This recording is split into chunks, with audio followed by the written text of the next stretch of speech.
दोस्तों, एक गांव में एक राजू नाम का लड़का रहता था। उसे चित्र बनाने का बहुत शौक था।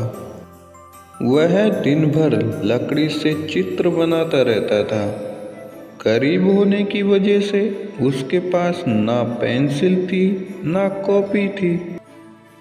राजू हमेशा सोचता था कि उसके पास अगर पेंसिल होती तो वह कितने सुंदर सुंदर चित्र बनाता।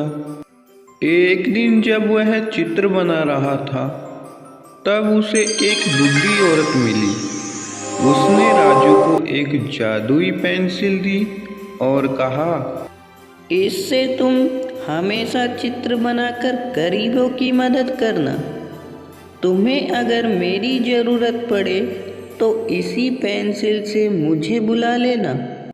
राजू पेंसिल पाकर बहुत खुश था और उसने जमीन पर एक सेव का चित्र बनाया। अचानक ही वह सेव असली हो गया। ये क्या? यह तो एक जादुई पेंसिल है। बहुत बहुत शुक्रिया बूढ़ी अम्मा। अब राजू ने एक फलों की टोकरी बनाई। वह भी देखते ही देखते असली बन गई। अब उसने गांव के दोस्तों के लिए खेलने और पहनने का सामान बनाया। देखते ही देखते वो सब का सब सामान असली बन गया। अब राजू गांव के लोगों के लिए सामान बनाकर देने लगा। गांव के सब लोग राजू से बहुत खुश थे क्योंकि वह गांव के लोगों की सहायता करता था। ये खबर राजा के कानों तक पहुंची। राजा ने तुरंत राजू को बुलाने का आदेश दिया। राजा ने उससे कहा, पहले तुम सोने से भरा हुआ एक घड़ा बना दो और यह पेंसिल मेरे हवाले कर दो। महाराज, आपके पास बहुत धन है और मैं गरीबों के लिए चित्र बनाकर उनकी मदद करता हूँ।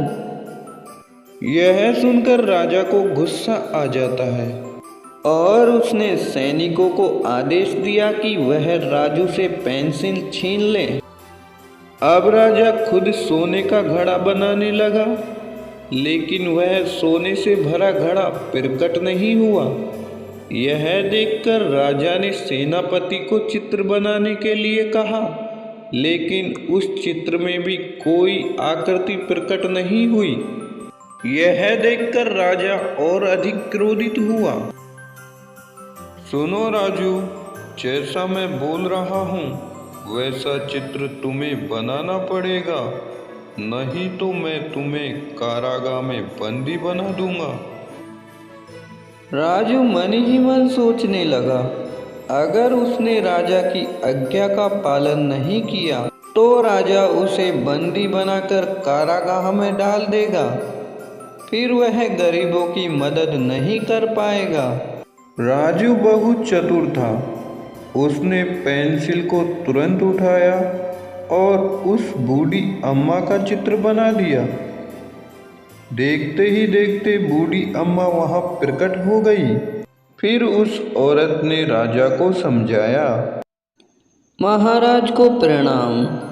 सच कहूँ तो आपके पास धन की कोई कमी नहीं है, लेकिन जो गरीब हैं राजू उनके लिए ढेर सारी खुशियाँ लाने का काम कर रहा है। आपने उससे पेंसिल छीन ली, लेकिन यह आपकी इच्छा अनुसार कोई काम नहीं कर पाई और ना ही किसी और के हाथों से यह काम करेगी। राजू की लगन और ईमानदारी देखकर ही यह पेंसिल उसे मिली है। राजा को अपनी गलती का एहसास हो गया। राजा ने राजू और उस बूढ़ी अम्मा से क्षमा मांगी और राजू का सम्मान किया।